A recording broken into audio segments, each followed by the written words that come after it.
नमस्कार दोस्तों, स्वागत है आपका हमारे चैनल हॉरर स्टोरी टाइम में, जहां हम आपके लिए लाते हैं रोंगटे खड़े कर देने वाली कहानियां। आज हम सुनेंगे असम की कामरूप विद्या और परकाया परवेश का पार्ट 1 के बारे में।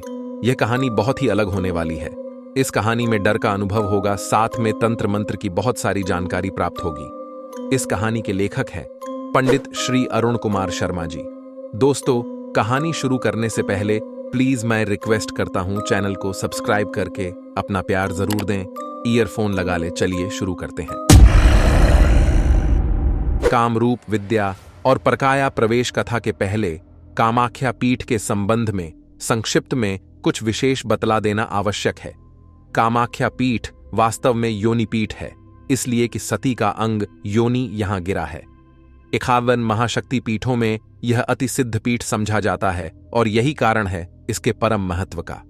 कालिका पुराण के अनुसार षोडशी महाविद्या कामेश्वरी इस पीठ स्थान पर विराजमान हैं, लेकिन पीठ के कारण इस स्थान पर किसी प्रकार की मूर्ति या प्रतिमा की स्थापना नहीं है।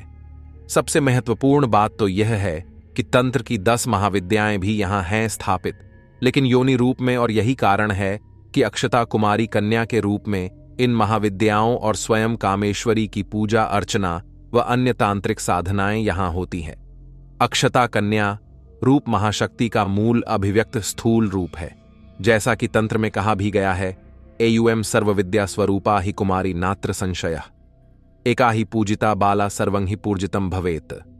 योगिनी तंत्र 131 और 33 कुमारी कन्या सर्वविद्या स्वरूपा महामाया है। यदि तंत्र विधि के अनुसार एक अष्टवर्षीय कुमारी कन्या की पूजा की जाए तो फिर किसी अन्य देवी देवता की पूजा अर्चना करने की आवश्यकता नहीं। शक्तिपीठ की अपदेवताओं से रक्षा के लिए उनसे संबंधित एक भैरव होते हैं। भैरव शिव के ही एक रूप समझे जाते हैं। पीठ के क्षेत्र की रक्षा करने के कारण भैरव को क्षेत्रपाल की भी संज्ञा दी गई है। कामाख्या पीठ के भैरव उमानंद हैं। 40 वर्ष पूर्व काशी के कामाख्या मंदिर में एक तंत्र साधक रहा करते थे। नाम था करधनी महाराज। करधनी महाराज कामेश्वरी के परम उपासक थे। तंत्र चर्चा उनसे बराबर मेरी होती रहती थी। एक बार प्रत्यंगवश उन्होंने बतलाया कि सर्वप्रथम उमानंद भैरव का दर्शन पूजन अवश्य करना चाहिए। ब्रह्मपुत्र नदी के बीच में एक छोटा सा टापू है, उसी टापू पर उनका स्थान है। वहां 3 रात बिताकर तब आगे नीलांचल पर्वत की यात्रा करना चाहिए, तभी भगवती अपने दर्शन की आज्ञा प्रदान करती है। कामाख्या मंदिर के निकट एक अति महत्वपूर्ण कुंड है, सौभाग्य कुंड। तंत्र के अनुसार इस कुंड की प्रदक्षिणा करने से संपूर्ण पृथ्वी की प्रदक्षिणा का फल मिलता है। इस कुंड की विशेषता है उसका लाल रंग का पानी। कुंड के निकट गणेश जी का भी मंदिर है, इनका भी दर्शन आवश्यक है। कामाख्या मंदिर में प्रवेश करते ही 12 खंभों का एक बहुत बड़ा हॉल है। उस हॉल के बीच में हरगौरी के रूप में कामेश्वर कामेश्वरी की युगल मूर्ति स्थापित है। हॉल से लगी हुई 10 महाविद्या का प्रतीक रूप 10 सीढ़ियां नीचे उतरकर एक तिमिराच्छन्न गहन गह्वर यानी गर्भगृह है। उसी गर्भगृह में देवी का योनि रूपा शिला विद्यमान है। वह शिला बराबर वस्त्र से आच्छादित रहती है। उसके सामने बराबर हर समय दीप प्रज्वलित रहता है, अन्य कोई प्रकाश की व्यवस्था नहीं। कामाख्या पीठ की सबसे बड़ी विशेषता यह है कि साधक और दर्शक जो भी भाव और कामना से वहां जाता है वह निश्चय ही पूर्ण होता है, इसमें संदेह नहीं। कामाख्या योनि पीठ से निरंतर जल प्रवाहित होता रहता है। वह जल कहां से आता है और कहां जाता है, यह रहस्यमय है। नित्य कबूतर और बकरे की बलि होती है, कभी कभी भैंसे की बलि भी होती है। करधनी महाराज ने बतलाया कि कामाख्या पीठ हर समय जागृत है। जिस साधक को कहीं भी सिद्धि नहीं प्राप्त होती, वहां आकर अवश्य उसकी साधना सफल और सिद्ध होती है। यह भी जान लेना चाहिए कि यक्ष लोक तंत्र साधकों का अपना लोक है। वहां निवास करने वाले उच्च कोटि के तंत्र साधक गण सूक्ष्म शरीर द्वारा मां कामाख्या के दर्शन लाभ के लिए विशेष पर्व पर अवश्य आते हैं। अपने समय के महासाधक इस्माइल जोगी, जो तत्काल किसी कार्य की सिद्धि के लिए स्वयं मंत्र का निर्माण कर लेते थे और उसका प्रयोग कर परिणाम प्राप्त कर लेते थे। गुरु गोरखनाथ, लोना चमारी जैसी दिव्य विभूतियां तो प्रायः वहां आती रहती हैं। कभी कदा किसी भाग्यवान को उनका दर्शन भी हो जाया करता है। कामाख्या पीठ का अंबुवाची पर्व अति महत्वपूर्ण है। जब आषाढ़ मास में सूर्य आर्द्रा नक्षत्र में प्रवेश करता है, उस समय पृथ्वी ऋतुमती होती है। इस समय को अंबुवाची पर्व कहते हैं। आषाढ़ मास से सूर्य कृष्ण पक्ष के 7 से 11 तिथि पर्यंत समय अंबुवाची है। इस महापर्व पर मां का पट बंद रहता है, चौथे या 5वें दिन पर खुलता है। अभिषेक, पूजन आदि के बाद ही दर्शन होता है। अंबुवाची पर्व तंत्रोक्त है। सबसे महत्वपूर्ण बात तो यह है कि किसी भी निर्जन एकांत स्थान में लाल सिंदूर का भूमि पर त्रिकोण बनाकर उस पर नित्य रात्रि में 11 से 2 बजे की सीमा में इस पर्व पर कोई भी मंत्र जपने से अपने आप सिद्ध हो जाता है। शरीर पर एक लाल वस्त्र होना चाहिए और दिशा पश्चिम मुख। इस पर्व पर ब्राह्मण, सन्यासी और विधवा अग्नि स्पर्श नहीं करते। मंत्र जप करने वाले को भी मना है। यह अग्नि में पकाया हुआ भोजन वर्जित है। केवल फल, दूध आदि सेवन करना चाहिए। मोह के मासिक धर्म का वस्त्र अति मूल्यवान और महत्वपूर्ण होता है। उसे शरीर के उत्तमांग पर धारण करने से निश्चय ही अभीष्ट सिद्ध होती है, इसमें संदेह नहीं। किसी भी तांत्रिक यंत्र को उस वस्त्र के साथ धागे से बांध देने से यंत्र तत्काल जागृत होकर अपना प्रभाव दिखाने लगता है। इसी प्रकार अपनी जप माला के सुमेरु पर वस्त्र का धागा बांध देने पर उस माला पर जप करने से मंत्र शीघ्र सिद्ध होता है। कामाख्या वस्त्र मादाय जप पूजा समाचरेत, पूर्ण काम लमद देवी सत्यम सत्यम न संशय। कामरूप कामाख्या पीठ के विषय में मुझे और बहुत कुछ तांत्रिक जानकारी प्राप्त हुई करधनी महाराज से, जिसके फलस्वरूप कामरूप जाने की लालसा जागृत हो उठी मेरे मन में। शायद मां की इच्छा थी, हो सकता है अपना दर्शन देने के लिए बुला रही हो वह मुझे अपने पास। सन 1965 आईएनडी। जैसा कि स्पष्ट है, 51 महाशक्ति पीठों में कामाख्या पीठ सर्वोत्तम, महिमामय, गरिमामय और परम सिद्ध है। कलयुग में बिना प्रतिष्ठित मूर्ति, प्रतिमा आदि का साधना उपासना की दृष्टि से कोई महत्व नहीं, वह पूर्ण व्यर्थ है। नागार्जुन तंत्रम। पीठ का मतलब है केंद्र। शक्ति केंद्र का ही दूसरा नाम पीठ है। आसन और पीठ में अंतर है, इसे समझ लेना चाहिए। पीठ का निर्माण दैवी राज्य से स्वयं होता है, लेकिन आसन का निर्माण स्वयं साधक करता है। पीठ का अगोचर संबंध क्रमशः 3 राज्यों से होता है: भाव राज्य, दैवी राज्य और शक्ति राज्य। इन तीनों राज्यों का संबंध शरीर के नाभि केंद्र, हृदय केंद्र और भ्रूमध्य केंद्र से समझना चाहिए। इतना बोलकर नेत्र बंद कर लिया महासाधक ने। रात के 10 बज चुके थे। बारिश थम चुकी थी। पंजाब मेल अपनी तीव्र गति से हावड़ा की ओर भागता जा रहा था। प्रथम श्रेणी का वातानुकूलित कंपार्टमेंट। शराब की 3 बोतलें खाली हो चुकी थीं अब तक। कीमती शराब की उन खाली बोतलों के शव को कुछ क्षण देखता रहा मैं। अभी तक उनका कितना भारी मूल्य था, लेकिन अब सामने के बर्थ पर पद्मासन की मुद्रा में बैठे पश्चिम बंगाल के महातंत्र साधक राखाल चंद्र भट्टाचार्य महाशय। मदिरा को प्रभाव उन पर पड़ चुका था। नेत्र लाल हो उठे थे। क्या और दूं? थोड़ी बची है कारणवारी? नहीं, अब बस। कलकत्ता के प्रसिद्ध उद्योगपति और मेरे परम मित्र श्री रतनलाल सुरेखा के आग्रह पर और अनुरोध भरी याचना पर काशी आना हुआ था उस महातंत्र साधक का उन दिनों। सुरेखा जी के प्रसिद्ध मानस मंदिर का निर्माण कार्य पूरा नहीं हुआ था, लेकिन फिर भी सुरेखा जी उस महासाधक का मंदिर के निमित्त काशी में दर्शन लाभ चाहते थे। सुरेखा जी को महातंत्र साधक का दर्शन लाभ तो हुआ ही, उसके अतिरिक्त आशीर्वाद भी हुआ प्राप्त। उद्योगपति गदगद हो उठा। इस स्थान पर भगवती की भी उपस्थिति होनी चाहिए। मंदिर से बाहर निकलते समय उंगली से एक और संकेत करते हुए उस महासाधक ने गंभीर स्वर में आदेश दिया। आज्ञा का पालन हुआ। मां आज भी हैं वहां। अब काशी से वापस जाना हो रहा था। श्री राखाल चंद्र भट्टाचार्य मेरे साधक गुरु थे। उनके निर्देशन में कुछ कठिन साधनाओं में भारी सफलता तो उपलब्ध हुई ही, इसके अलावा तंत्र के विषय में जो मैं खोज कार्य कर रहा था, उस दिशा में भी उनका सहयोग प्राप्त हुआ था मुझे। राखाल बाबू को कलकत्ता में छोड़कर मुझे आसाम जाना था। यात्रा का एकमात्र उद्देश्य था गुप्त साधकों की खोज। महासाधक की तंद्रा भंग हुई। बोले, कामरूप काम प्रधान राज्य है। काम की शक्ति कामेश्वरी वहां की स्त्रियों में अत्यधिक मात्रा में कामाग्नि रूप में अभिव्यक्त है और यही कारण है कि काम रूप की स्त्रियां प्रारंभ से तंत्र मंत्र और जादू टोना आदि के लिए प्रसिद्ध रही हैं। वास्तव में काम रूप नारी राज्य है। उस राज्य में प्रायः गोपनीय ढंग से उच्च कोटि की तंत्र साधिकाएं भी किसी किसी भाग्यवान को दर्शन लाभ प्रदान करती हैं। यह संयोग की बात है। नारी बाहुल्य होने के कारण वहां की स्त्रियां पुरुष से अधिक कर्मठ और उनकी अपेक्षा अत्यधिक शक्ति संपन्न भी होती है। उनके रूप सौंदर्य और यौवन में बड़ा ही कामोत्तेजक आकर्षण होता है। दूसरे दिन सियालदह स्टेशन पहुंच गया मैं निश्चित समय पर। स्टेशन पर ही मिल गए मुझे कालीचरण भट्टाचार्य। तंत्र साधक थे, पुराना परिचय। कामरूप एक्सप्रेस से तारापीठ जा रहे थे। साथ अच्छा था, ट्रेन में आधी रात तक उनसे तंत्र विषय पर चर्चा होती रही। उसी सिलसिले में भट्टाचार्य महाशय ने बतलाया, लगभग 300 वर्ष पहले कामरूप के साधना क्षेत्र में नटिनियाओं दाई का काफी प्रभाव था। शाक्त संप्रदाय के किसी उच्च कोटि के तंत्र साधक की महाभैरवी थी नटिनियाओं दाई। गुरु प्रदत्त कई प्रकार की तांत्रिक सिद्धियां थीं उस भैरवी के पास। 20 वर्ष की आयु में ही जैसे उसकी कंचन काया थम सी गई थी।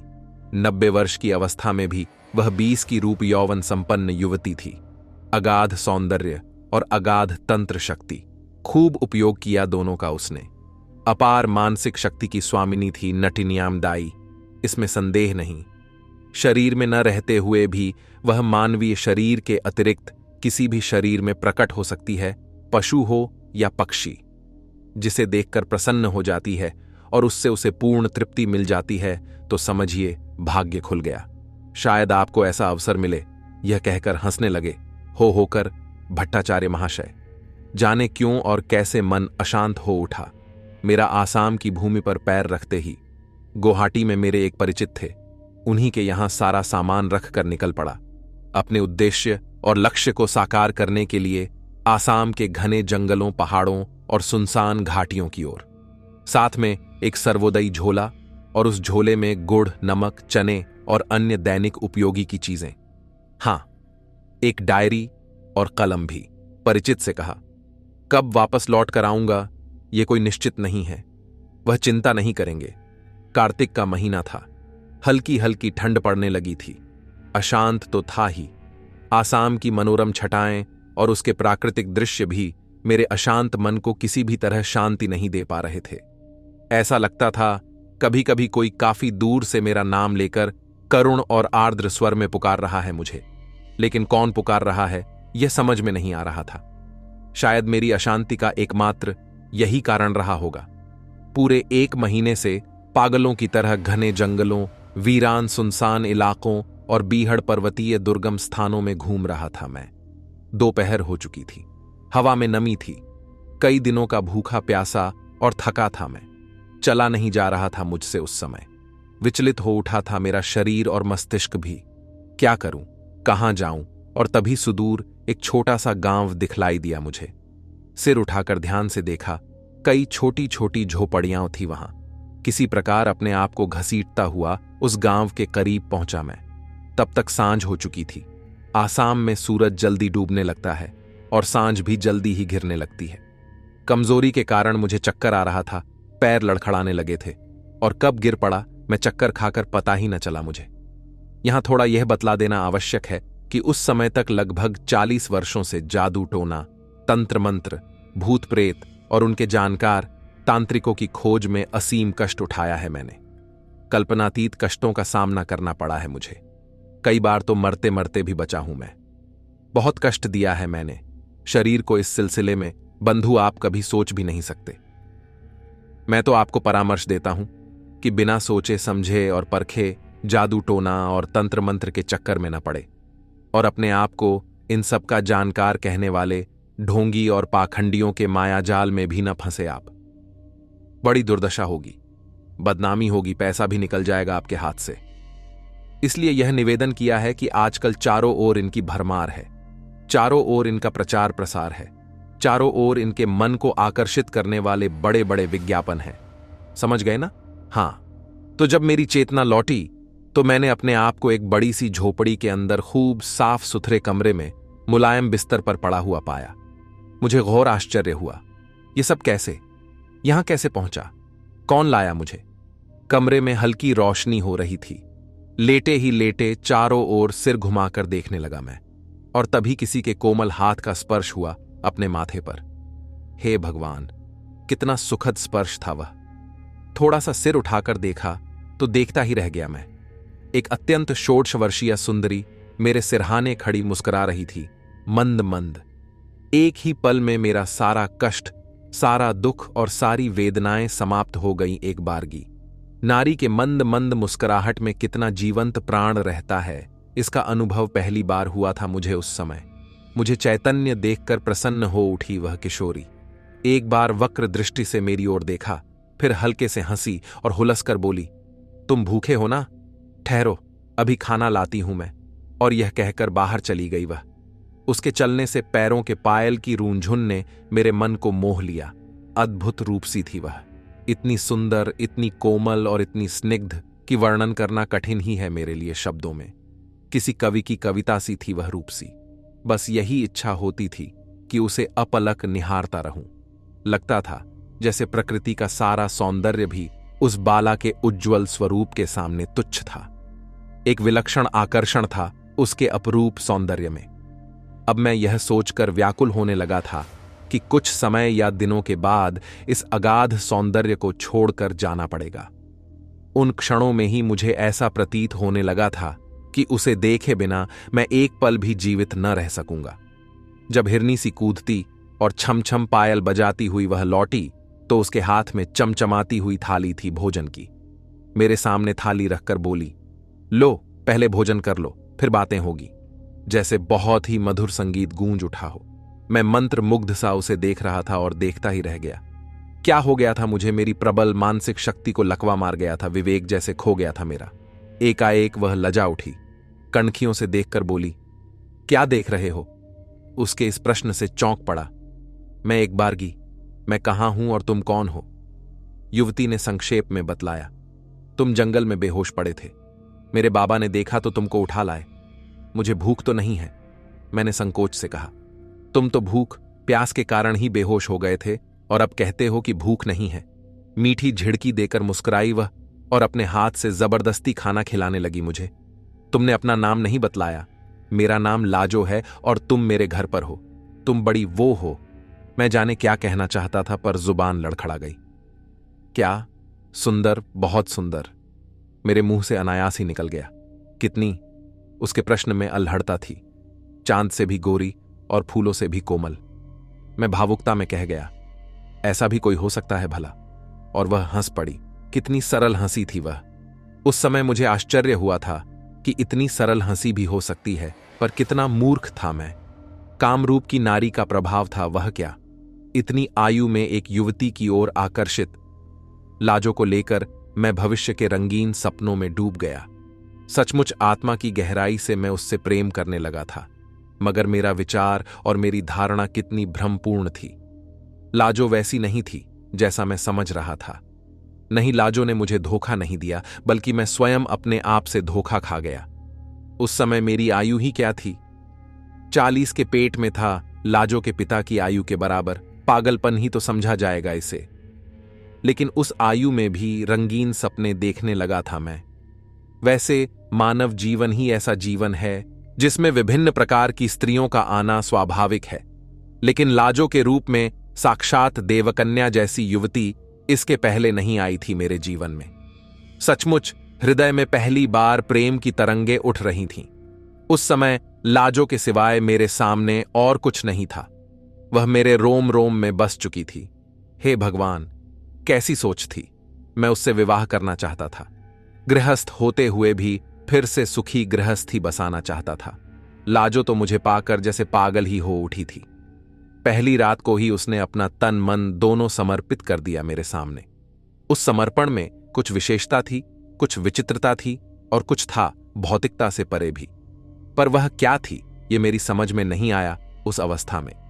बस मैं यह जानता हूं कि उस समर्पण में मुझे अवर्णनीय और अनर्वचनीय सुख, संतोष और आनंद मिला था। वह जीवन में कभी नहीं मिला था। पहली बार हुआ था वह देवतुल्य अनुभव। निश्चय ही वह संसार से परे का था। एक रात अचानक मेरी नींद खुल गई। बाहर कहीं जोर जोर से नगाड़ा बज रहा था और साथ ही औरतों मर्दों का मिलाजुला शोर भी सुनाई दे रहा था। उठकर बैठ गया। लाजो भी थी मेरी बगल में, वह भी जाग गई थी। पूछा, कैसी आवाज है यह? नगाड़ा भी बज रहा है। लाजो ने बतलाया, आज अमावस्या की रात है ना, बालू देवता को बुलाते हैं बाबा आज, उन्हीं के लिए यह सब हो रहा है। ये बालू देवता कौन है? बहुत शक्तिशाली हैं बालू देवता। वे हमारे कबीले की रक्षा करते हैं, विपत्तियों को टालते हैं, मनोकामनाएं पूरी करते हैं। इसके अलावा और जो चाहे वह कर सकते हैं बालू बाबा। बड़े सिद्ध हैं, उनका थान पीठ भी बना है। थान पर जो भी मनौतियां मानिए जरूर पूरी होती है। रहा न गया, मुझसे देखने चला गया। लाजो भी साथ थी। सचमुच भारी भीड़ थी वहां। अधनंगे स्त्री पुरुष शराब के नशे में हाथ में भाला लिए उटपटांग ढंग से कर रहे थे नृत्य। बीच में बालू देवता का थान था, पक्के चबूतरे के रूप में, जिस पर शायद कुछ देर पहले एक मोटे ताजे बकरे की बलि दी गई थी। खून अभी भी चारों ओर फैल रहा था। शराब की दुर्गंध से बोझिल वातावरण, मन को विचलित और भयभीत कर देने वाली नगाड़े की सामूहिक गंभीर ध्वनि, मुंह से निकलने वाली अबूझ और खिन्नता भरी आवाज। अज्ञात भय से सिहर उठा मैं एक बारगी, और तभी मेरी नजर सामने ऊंचे तख्त पर बैठे बाबा पर पड़ी। 60 वर्ष का काला और लंबी चौड़ी काठी वाला वह व्यक्ति पूरी तरह नंगा था। जटा झूठ से बाल खुलकर बिखरे हुए थे उसकी काली चौड़ी पीठ पर। उसके दोनों ओर 2 राक्षस जैसे रूप रंग वाले व्यक्ति हाथ में मशाल लिए खड़े थे। मशाल की पीली भकभकाती रोशनी उसके चेहरे पर पड़ रही थी, जिससे रौद्र रूप और भयानक दिखाई दे रहा था उस समय। बाबा कोई तांत्रिक मंत्र जोर जोर से पढ़ रहे थे और मंत्र पढ़ते पढ़ते हाथ में लिए लंबे त्रिशूल को हवा में उछाल दिया करते थे। हे भगवान, क्या हो रहा है यह सब? समझ के परे था। ध्यान से देख रहा था मैं सब कुछ, और उसी समय एकाएक मुझसे अलग होकर लाजो दौड़ पड़ी थान की ओर। उसके शरीर के सारे कपड़े एक एक कर उतरते चले गए रास्ते में। अपने आप अब वह पूरी तरह निर्वस्त्र थी। आश्चर्य हुआ, मुझे यह क्या हो रहा है? लाजो जाकर थान पर बैठ गई और कटे हुए ताज बकरे के मांस को दोनों हाथों से नोच नोच कर खाने लगी। बड़ा ही वीभत्स दृश्य था वह, इससे संदेह नहीं। अब बाबा भी अपने तख्त पर नाचने कूदने लगे और सामने आने वालों लोगों को देने लगे आशीर्वाद। कौन सा आशीर्वाद देते थे यह मेरी समझ के बाहर था। सबसे बड़ा आश्चर्यजनक कौतूहलपूर्ण लोमहर्षक दृश्य था लाजो का मांस भक्षण। अब वहां एक पल रुकना मेरे लिए असहनीय था। पलटकर भागा मैं वहां से। हे भगवान, यह क्या? झोपड़ी में आकर देखा तो अपने बिस्तर पर गहरी नींद में सो रही थी लाजो। चकरा गया मेरा माथा। कौन सा खेल है यह? यह कैसा चमत्कार? जिसे मांस खाते हुए देखकर अभी आया था, वह यहां कब आई और कब गहरी नींद में सो गई? हाथ पैर देखा, मुंह भी देखा, कहीं मांस खाने का निशान नहीं। कैसा भ्रम था? क्या कोई मायाजाल घटित हुआ था? उस रात फिर सोया न जा सका मुझसे। सवेरा हुआ, अंगड़ाई लेती हुई उठी। लाजो मेरी ओर देखकर मुस्कुराई। मैं भी कुछ नहीं बोला, जैसे कुछ हुआ ही नहीं। लेकिन मैं थोड़ा सतर्क हो गया था। क्यों और किस लिए सतर्क हो गया था, यह मेरी समझ के बाहर था। सांझ हुई, खाना खाया। सोने से पहले मैं लाजो से धीरे बोला, एक बात पूछ सकता हूं? पूछो, क्या पूछना चाहते हो? मेरे गले में हाथ डालते हुए बोली लाजो। एक एक कर पिछली रात की सारी घटनाएं बतला दी मैंने लाजो को। सोचा इसकी कोई भारी प्रतिक्रिया होगी, लेकिन सब कुछ सुन लेने के बाद लाजो हल्के से हंसकर बोली, तुमने जो कुछ देखा सुना वह सब अपने आप में सच था। सच था? चिहुक कर बोला, हां सच था, मगर सब माया का खेल था। माया खेल यानी आसाम के जादू का खेल। घटनाएं घटती हुई भी घटना नहीं थी, सब प्रतिभास था। यह सुनकर एक बारगी स्तब्ध और अवाक रह गया मैं। माया का खेल, घटनाओं का प्रतिभास और सब कुछ होते हुए भी कुछ। क्या मतलब है इसका? शायद मेरे मन के भाव को समझ गए लाजो। बोली, सिर उठाकर जरा ऊपर आकाश की ओर देखो। वैसा ही किया मैंने। सिर उठाकर आकाश की ओर देखा। आकाश का नीला स्याह पटल काफी दूर तक शुभ्र प्रकाश से भर रहा था। धीरे धीरे प्रगाढ़ होता जा रहा था। बाद में उस अलौकिक प्रकाश में पूरी काशी का घाट देखा। वक्राकार घूमी हुई गंगा के तट पर श्रृंखलाबद्ध मनोरम घाट सूर्य की रोशनी में सोने जैसे चमक रहे थे उस समय। कुछ क्षण बाद काशी का वह मनोहारी दृश्य एकाएक अदृश्य हो गया। आश्चर्य से भर उठा मैं, बोल उठा, क्या है, कैसे? लाजो हंस पड़ी, बोली, यही माया जाल है, यानी माया विद्या। एक सरल, सीधी और निश्चल ग्रामीण कला के मुख से माया विद्या का नाम सुनकर भला कौन नहीं चकित होगा। क्या तुम माया विद्या जानती हो? हां, क्यों नहीं, तभी तो तुमको मैंने पूरी काशी नगरी दिखलाई आकाश में। क्या तुम और भी कुछ कर सकती हो इस माया विद्या के जरिए? हां, क्यों नहीं, सहज भाव से बोली लाजो। हे परमात्मा, कहां आकर फंस गया मैं। ये लड़की तो पूरी जादूगरनी लगती है। मन ही मन सोचने लगा, आसाम की तांत्रिक विद्या की ही खोज में आया हूं। संभव है इस लड़की से ही इस दिशा में कुछ उपलब्ध हो। मौन साध गया, बोला, नहीं कुछ। एक दिन एक और अविश्वसनीय घटना घट गई जिसके संबंध में कभी कल्पना तब भी नहीं की थी मैंने। लाजो ने बतलाया, यहां से कुछ दूर पर एक बड़ी सी सुंदर झील है और उस झील के किनारे एक छोटा सा महल है, मगर वह महल सुनसान है, कोई रहता नहीं उसमें सदियों से। झील में नाव भी है, चलो चलें, झील की सैर करे और महल में घूमें। चलोगे? यह सुनकर स्तब्ध रह गया मैं। उस ब्याहवान, सुनसान, जंगली पहाड़ी इलाके में झील और सुंदर महल, यह कैसे संभव है? मन ही मन सोचने लगा मैं।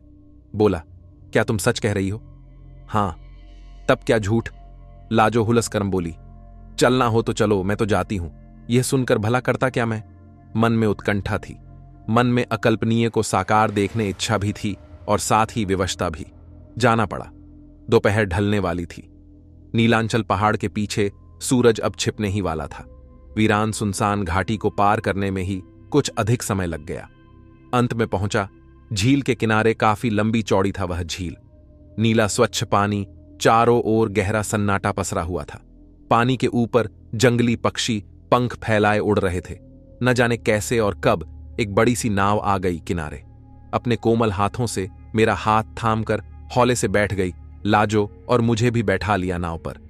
जंगल की ओर से आती हुई ठंडी हवा का झोंका, झील में उठती हुई लहरें, आकाश में उड़ते हुए रंग बिरंगे पक्षियों के कलरव, बड़ा ही मोहक और मन को शांति देने वाला था वातावरण। न जाने कब तक नौका विहार करते रहे हम दोनों, समय का पता ही न चला। सांझ की हल्की हल्की छाया पड़ने लगी थी पहाड़ों और जंगलों पर, और तभी सामने मेरी नजर पड़ी एक काफी लंबी चौड़ी धुंधली सी आकृति पर। मेरी नाव उधर की ओर ही जा रही थी। कुछ ही देर बाद मेरी आंखों के सामने एक काफी लंबा चौड़ा महल खड़ा था। बिल्कुल झील से लगकर ऊंचा भी काफी था, लगभग 4 मंजिला रहा ही होगा। झील की ही ओर महल का मुख्य द्वार, और वहां तक पहुंचने के लिए ऊंची ऊंची दर्जनों सीढ़ियां थीं, सफेद संगमरमर की। नाव से उतरकर हम दोनों एक साथ सीढ़ियां चढ़ने लगे। मुझसे सटकर और मेरी कमर में हाथ डालकर ऊपर चढ़ रही थी लाजो। बड़ी सुखद अनुभूति थी वह। राजस्थानी शैली का बना वह महल बड़ा ही रहस्यमय लगा मुझे। बड़े बड़े आलीशान भव्य कमरे, लंबी लंबी बारादरियां, नक्काशीदार छतरियां, गुंबज, मेहराब और महल के चारों ओर दालान और बरामदे। काफी देर तक मुझे घुमाती रही लाजो उस महल में। मैं भौचक्का था, आश्चर्यचकित था, अवाक था, और साथ ही मस्तिष्क भी न जाने क्यों सनसना रहा था मेरा। अंत में विशाल एक कमरे में ले गई मुझे लाजो। उस कमरे को देखकर किसी राजकक्ष का भ्रम हो रहा था। सचमुच वह राजकक्ष ही था, इसमें संदेह नहीं। कमरे के चारों ओर ऊंची ऊंची खिड़कियां थीं जो झील, जंगल और घाटियों की ओर खुलती थीं। खिड़कियों पर कीमती रेशमी पर्दे हवा में झूल रहे थे। झील की ओर एक बड़ा दरवाजा था जिसमें सोने के तार की जालियां लगी हुई थीं, और उसके सामने बड़े बड़े सोने चांदी के नक्काशीदार पिंजड़े टंगे हुए थे, जिनके भीतर बंद थे सुंदर रंग बिरंगे भोले भाले पक्षी, जो अपने आप में चहक रहे थे और सीटी जैसी आवाज निकाल रहे थे। बड़ा ही अच्छा लग रहा था उन अज्ञात पक्षियों को देखकर। कमरे के एक ओर सफेद संगमरमर के एक छोटे से तख्त पर, जो एक सोने के चौकोर फ्रेम पर टिका हुआ था, एक भयानक शेर आक्रमण की मुद्रा में खड़ा घूर रहा था, अपनी बाईं ओर गर्दन घुमाकर। उसकी लाल लाल आंखें सजीव लगी मुझे। भय सा लगा, थोड़ा पीछे हट गया। कमरे की छत पर कीमती कांच के झाड़फानूस झूल रहे थे, जिनमें रंग बिरंगी मोमबत्तियां जल रही थीं, जिनकी हल्की रोशनी के धब्बे कमरे की पीली दीवारों पर पड़ रही थीं। जमीन पर कीमती कालीन बिछी हुई थी, जिन पर पैर ढंस जा रहा था मेरा। कमरे के बीच में एक छोटा सा फौवारा था, गोल पीले स्फटिक का। 4 जोड़ी हंसों के मुख से सुगंधित जल हल्के हल्के निकलकर नीचे स्फटिक के बने गोलाकार एक छोटे से कुंड में गिर रहा था। स्फटिक पत्थर के थे हंस। आश्चर्य की बात तो यह थी कि उन हंसों के नेत्र हीरे के थे और चोंच माणिक के, और वे चारों हंस अपने अपने स्थान पर झूम रहे थे। बराबर चमत्कार था वह। थोड़ा और आगे बढ़ा तो देखा स्फटिक पाषाण के एक चौकोर चतुबरे पर, जो चारों ओर से सोने की जालियों से घिरा हुआ था।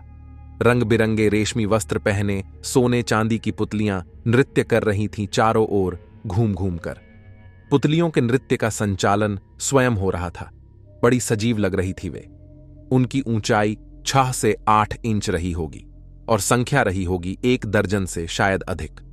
मैं चारों ओर मुंह बाएं भौचक्का सा स्वर्ग के उस छोटे से टुकड़े को सिर घुमा घुमा कर देख ही रहा था कि तभी मेरे सामने 3-4 लड़कियां आकर खड़ी हो गईं अचानक। वे किधर से आई थीं समझ न पाया। वे सभी सुंदर थीं। उनके गोरे शरीर पर नीले रंग का रेशमी घाघरा और पीले रंग की चोली थी। लड़कियां कोमल, आकर्षक और कमनीय थीं। सबसे बड़ी बात तो यह थी कि वे थीं किसी धातु की बनी, लेकिन देखने में जीती जागती और सजीव लग रही थी। हे ईश्वर, क्या है ये सब? उस समय मैं और घबरा गया जब वे लड़कियां आपस में खिलखिलाकर हंसने लगीं और तालियां पीटने लगीं। मुझे होश ही नहीं रहा कि लाजो कहाँ है। चैतन्य हुआ देखा, लाजो मेरे ही साथ थी। ऐसा लगा मानो हम दोनों काफी दिनों से बिछुड़े हुए थे और अब जाकर मिले हैं। लाजो लिपट गई मुझसे। विचित्र और सुखद अनुभव। प्रफुल्ल हो उठा। तन मन एकाएक बिजली जैसा झटका लगा। अरे ये क्या? घोर अंधकार। मेरी गोद में सिर रखकर लेटी हुई थी पीपल के नीचे लाजो। दोपहरी में पीपल के नीचे ऐसे ही तो बैठा था मैं। खाना लेकर आई थी लाजो और खिलाने के बाद मेरी गोद में इसी तरह सिर रखकर लेट गई थी वह। कहां गई झील, कहां गया महल और कहां गए वे सारे मोहक दृश्य। लगा जैसे उस चिपचिपे तिमिराच्छन्न अंधकार में लीन हो गया हो सब कुछ। लाजो लाजो, चींक पड़ा मैं। चौंक कर उठ बैठी लाजो। माथा थाम कर बोला, क्या है ये सब लाजो? बोलो लाजो, बतलाओ सब। माया विद्या, माया विद्या, माया विद्या। आखिर है क्या यह माया विद्या? लाजो ने कोई उत्तर नहीं दिया, मुस्कराती रही। खींच उठा। मैं सोचने लगा, क्या यह भोली भाली लड़की सचमुच जादूगरनी है या और कुछ? क्या करूं भगवान, कैसे चक्कर में आकर फंस गया मैं। और तभी उसी विषय स्थिति में शशि मोहन सान्याल की याद। सान्याल महाशय कलकत्ता विश्वविद्यालय में उच्च पद पर थे। भौतिक विज्ञान के निष्णात विद्वान होते हुए भी भारतीय अध्यात्म में गहरी रुचि थी। आयु में पिता तुल्य होते हुए भी मेरा उनसे अति घनिष्ठ और निकट का संबंध था। एक बार सान्याल महाशय किसी विषय के प्रसंगवश ऐसी ही कोई बात कर रहे थे। बात 1939 की थी। मैं उन दिनों कलकत्ता में ही था। अचानक याद आ गई थी वह बात। उनका कहना था कि भौतिक विज्ञान एक न एक दिन शाश्वत प्रतिपदार्थमय जगत यानी एंटीमटीरियल वर्ल्ड की खोज में सफल होकर रहेगा, जो स्थूल भौतिकवाद से विवादास्पद और अपरिचित भी है। उन्होंने आगे कहा, प्रतिपदार्थ एंटीमैटर के संबंध में वैज्ञानिकों की वर्तमान संकल्पना के विषय में 27 अक्टूबर 1955 के टाइम्स ऑफ इंडिया में एक विवरण प्रकाशित हुआ था। स्कॉटहोम 26 अक्टूबर 1959। 2 अमेरिकी आणविक वैज्ञानिकों को आज प्रति प्रोटॉन एंटी प्रोटीन के आविष्कार के लिए 1959 का भौतिक शास्त्र का नोबेल पुरस्कार प्रदान किया गया। इस आविष्कार से सिद्ध हो गया कि पदार्थ अपने 2 रूप में विद्यमान रहता है, कण और प्रतिकण पार्टिकल और एंटी पार्टिकल। ये वैज्ञानिक हैं इटली के डॉक्टर एमिलो सेगर और डॉ ओवन चैम्बरलिन। सान्याल महाशय ने कहा, इस नवीन सिद्धांत की मूलभूत धारणा के अनुसार एक ऐसा अन्य जगत यानी प्रति जगत का अस्तित्व अवश्य होना चाहिए जिसका निर्माण प्रतिपदार्थ एंटी मैटर से हुआ हो। उन आणवीय और परमाणवीय कणों से बना वह प्रतिपदार्थमय जगत निश्चय ही अपनी कक्ष में हमारे इस जगत के परमाणुओं के विपरीत अथवा विरुद्ध दिशा में घूम रहे होंगे। यदि वे 2 जगत कभी आपस में टकरा जाए तो एक भयंकर और प्रगाढ़ प्रकाश के चकाचौंध में वे दोनों पूर्णतया विनष्ट हो जाएंगे। सान्याल महाशय हंसकर बोले, लेकिन यह संभव नहीं। पदार्थमय और प्रतिपदार्थमय जगत कभी भी अपनी सीमा नहीं तोड़ सकते। 16 प्रकृष्ट विज्ञानों में एक विज्ञान है महाकाल विज्ञान। यह अति रहस्यमय गूढ़ विज्ञान है। प्रचलित भाषा में इसे प्रायः लोग माया विद्या भी कहते हैं। रावण इस माया विद्या का महापंडित था। इसमें लोगों की गति कम होती है। महाकाल विज्ञान के अंतर्गत ही प्रतिपदार्थ जगत का विषय आता है। जगत तो अनेक हैं, कई प्रकार के हैं और उनकी अपनी अपनी विशेषता है, लेकिन प्रतिपदार्थ का जगत सबसे विशिष्ट है। इसके कई कारण हैं। आध्यात्मिक दृष्टि से इसका महत्व संपूर्ण विश्व ब्रह्मांड में है। इसकी रचना त्रिशरेणुओं के कणों से हुई। यह भाव जगत है। आपके कहने का तात्पर्य यह है कि प्रतिपदार्थ जगत भाव जगत है। हां, इस विश्व ब्रह्मांड में भाव ही प्रधान है, इसलिए इस जगत की महिमा है। इस संसार में आने वाला प्रत्येक व्यक्ति भाव लेकर ही जन्म लेता है। कालांतर में उसी भाव से विचार, इच्छा, कामना, वासना, आशा, अभिलाषा आदि का मानव में जन्म होता है। भाव जगत की सबसे बड़ी विशेषता यह है कि प्रकृति और प्रकृति से परे जितनी प्रकार की वस्तुएं हैं और पदार्थ हैं, उन सब का भाव रूप वहां विद्यमान है। स्थायी रूप से भाव जगत के नीचे रेणुओं के कणों से निर्मित जगत है। यहां इस जगत में भाव जगत और वहां के भाव रूप वस्तुओं और पदार्थों का आभास होता है। इसे थोड़ा और स्पष्ट कर देना आवश्यक है कि भाव जगत में वस्तु या पदार्थ नहीं, उनका रूप भी नहीं, बल्कि उनका आकार प्रकार है। कुछ ऐसे भी आकार प्रकार हैं जो मानव मन और मानव कल्पना से परे हैं और जिनका भौतिक रूप से गठन भी नहीं हुआ है, जिनको भौतिक जगत में भौतिक रूप धारण करने में हजारों हजार वर्ष का समय लग सकता है, शायद इससे भी अधिक। भाव जगत के बाद एक और जगत है जो एक प्रकार से प्रतिपदार्थ का ही जगत माना जाता है। इस जगत में भाव आभासित होता है, यानी यह भासमान जगत है। इस जगत का संबंध मस्तिष्क की 68,86,000 कोशिकाओं से बतलाया गया है। इसी प्रकार भाव जगत का संबंध है मस्तिष्क की 1,19,000 कोशिकाओं से। सभी कोशिकाओं से एक विशेष प्रकार की कास्मिक तरंगे विकीर्ण होती रहती हैं, जिनके माध्यम से मानव मस्तिष्क का संबंध भावराज्य और भाव जगत से बराबर बना रहता है। सान्याल महाशय बोले, साधना बल पर मन जब पूर्ण रूप से परिष्कृत हो जाता है तो उन्हीं कास्मिक तरंगों के द्वारा भाव राज्य में पहुंच जाता है। लेकिन सबसे बड़ी बात तो यह है, मन का पूर्ण विकसित और परिष्कृत होना सहज अथवा सरल नहीं। भाव राज्य में मन उन आकारों को अपनी शक्ति के अनुसार ग्रहण करता है, फिर भासव जगत में उसका आभास होता है। यही आभास वस्तु या पदार्थ का सर्वप्रथम अति सूक्ष्म रूप है। कालांतर में वही आभास मन में कल्पना का रूप धारण करता है।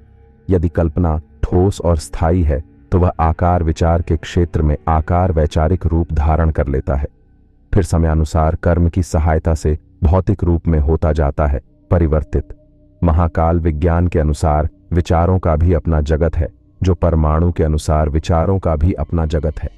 जो परमाणु निर्मित है, विचार क्षेत्र में आकार का वैचारिक रूप परमाणु निर्मित तरल होता है, और जब भौतिक जगत में आने को होता है तो अणुओं से होने लगता है उसका निर्माण। वस्तु या पदार्थ का भौतिक रूप धारण करते ही उसके अणु अत्यंत तीव्र गति से नष्ट होने लग जाते हैं, और उसी गति के अनुसार वस्तु या पदार्थ का स्वरूप भी नष्ट होने लगता है। उसमें परिवर्तनशीलता आ जाती है और अंत में नष्ट हो जाती है। लेकिन यह समझ लेना चाहिए कि उसका मूल आकार बराबर विद्यमान रहता है भाव राज्य में। यह कभी नहीं समझना चाहिए कि आंखों के सामने जो नष्ट हो गया और जिसका अस्तित्व समाप्त हो गया, वह अब नहीं रह गया है संसार में। वह कभी भी और किसी भी समय उसी प्रकार प्रकट हो सकता है मानव विचार में और तत्पश्चात भौतिक रूप में। इसी प्रसंग में सान्याल महाशय ने यह भी कहा था कि कोई कोई लोग जिनका मानसिक स्तर ऊंचा है, वे भाव जगत में स्थित किसी भी आकार को भौतिक जगत में भौतिक रूप प्रदान कर सकते हैं। इसे ही मानसिक सृष्टि कहते हैं। मानसिक सृष्टि से स्थायित्व नहीं होता। कुछ समय के लिए मनोरंजन हो जाता है, उसमें स्थायित्व नहीं होता। लाभ तभी संभव है जब उसमें स्थायित्व हो। कहने की आवश्यकता नहीं, अब सब कुछ समझ में आ गया था। लाजों को मैं एक साधारण लड़की समझता था, लेकिन वह असाधारण से भी असाधारण थी। इतनी कम आयु में इतनी ऊंची चीज, निश्चय ही उसकी मानसिक अवस्था उच्च स्तर की थी। तभी तो उसके प्रति मेरा विचार भाव बदल गया था। दृष्टि में भी परिवर्तन आ गया था। सतर्क भी हो गया था मैं। निश्चय ही वह अपने आप में अत्यंत रहस्यमयी युवती थी, इसमें संदेह नहीं। अब किसी प्रकार लाजों से कुछ लेना चाहता था, कुछ जानना चाहता था, लेकिन कैसे? बाद में इस प्रश्न का भी हल हो गया। मेरी कामना साकार होती प्रतीत हुई मुझे। प्रसन्न हो उठा मैं। गांव के बाहर वाले पीपल के नीचे बैठा था उस समय।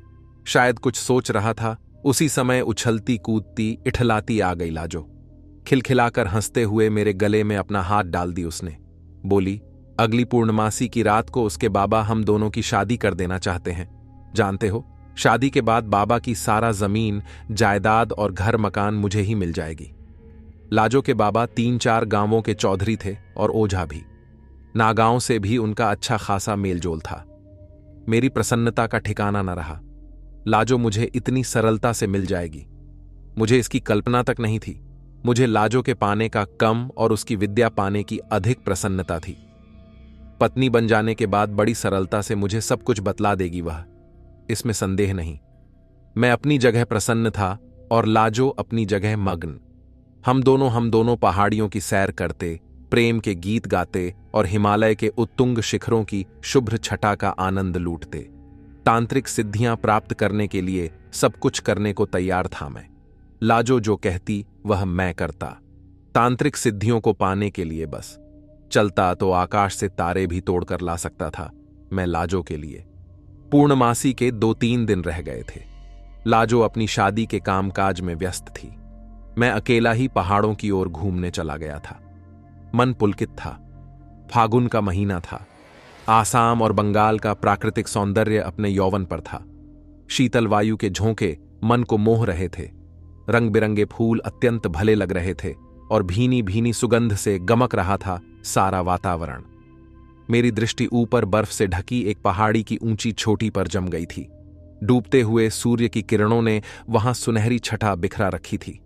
जब सूर्य डूब जाएगा तो फिर, और सहसा 2 कोमल हाथों ने पीछे से मेरी दोनों आंखें बंद कर लीं। मैंने सोचा लाजो का अभाव खटक रहा था, वह भी पूरा हो गया और मैंने उसके हाथों पर अपने हाथ रखकर जोर से दबा दिया। लाजो, नहीं। मेरी आंखें खोलकर वह खिलखिला पड़ी और फिर कोमल और मधुर स्वर में बोली, क्या मैं लाजो से कम सुंदर हूं? मेरे सामने एक रूपवती षोडशी विचित्र भाव भंगिमा से खड़ी थी। सचमुच वह बहुत ही सुंदर और आकर्षक थी। आश्चर्य से उसकी ओर देखता रह गया मैं।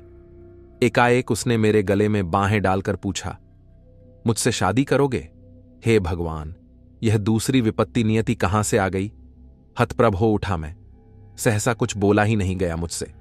उसने अपनी कजरारी रसीली आंखें मेरी आंखों में डालकर कहा, तुम जिस चीज को पाने के लिए भटक रहे हो वह मैं तुमको दूंगी। समझा नहीं? बेवकूफ मत बनाओ। तांत्रिक सिद्ध पाने के लिए आए हो ना बनारस से। मैं सब जानती हूं, समझें? यह सुनकर दंग रह गया मैं एक बारगी। आओ चलो मेरे साथ। यह कहकर उसने मेरा हाथ पकड़कर जोर से खींचा तो मैं सम्मोहित सा उसके पीछे पीछे चलने लगा। बातों ही बातों में पता चला कि उसका नाम रूपा था। पहाड़ी के दूसरी ओर तराई के एक गांव में रहती थी वह, मगर उसकी झोपड़ी बस्ती से अलग थलग वीरान जगह पर थी। सांझ की काली स्याही रात के अंधकार में कब बदल गई पता ही नहीं चला। रात गहरा गई थी। साई साई कर रहा था सन्नाटा। झोपड़ी छोटी सी थी। लालटेन की मध्यम रोशनी झोपड़ी में फैली हुई थी। एक और टूटी खाट पर मैली कुचैली कठरी बिछी हुई थी। उसी पर बैठने का संकेत किया रूपा ने उंगली से, और फिर न जाने कहां से वह अंग्रेजी शराब की भरी बोतल, गिलास, नमकीन और भूना हुआ मुर्गा ले आई और मेरे बगल में सटकर बैठ गई। अब तक सम्मोहित सा हो उठा था मैं। मन मस्तिष्क काम जैसे नहीं कर रहा था। मैंने नमकीन खाई, भूना मुर्गा खाया और शराब पी। सारा शरीर झंझना उठा एक बारगी। जीवन में पहली बार शराब पी थी। जी मिचलाने लगा, फिर कब किस क्षण होश हवाश खो बैठा पता ही न चला। आधी रात के करीब आंख खुली। देखा रूपा वहां नहीं थी। उसकी जगह एक 70-80 वर्ष की बैठी बुढ़िया मेरी ओर देख देख कर मुस्करा रही थी। उसके बाल सन की तरह सफेद थे। आंखें भीतर की ओर धंसी हुई थीं और गालों की हड्डियां उभर कर सामने की ओर निकल आई थीं। मुंह में एक भी दांत नहीं था। समझा कि यह बुढ़िया रूपा की दादी होगी, लेकिन मेरा यह भ्रम था। उस बुढ़िया ने अचानक लपक कर अपने आलिंगन में भर लिया और कामोत्तेजक व्यवहार करने लगी। दोस्तों, पार्ट 1 यहां समाप्त होता है। कहानी अच्छी लगी तो लाइक करके और चैनल को सब्सक्राइब करके अपना प्यार जरूर दें। मिलते नेक्स्ट पार्ट में, तब तक अपना ख्याल रखें। Thank you.